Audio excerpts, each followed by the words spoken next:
গোপালগঞ্জে গতকাল বুধবার সংঘটিত সহিংসতা ও প্রাণহানির ঘটনা তদন্তে একটি কমিটি গঠন করেছে অন্তর্বর্তী সরকার।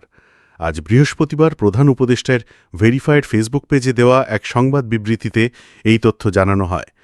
সংবাদ বিবৃতিতে বলা হয়, ৩ সদস্যের তদন্ত কমিটির প্রধান স্বরাষ্ট্র মন্ত্রণালয়ের সিনিয়র সচিব নাসিমুল গনি।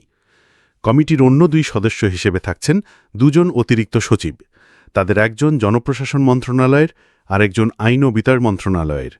কমিটিকে পূর্ণাঙ্গ তদন্ত করে ২ সপ্তাহের মধ্যে প্রধান উপদেষ্টার কার্যালয়ে প্রতিবেদন জমা দিতে বলা হয়েছে।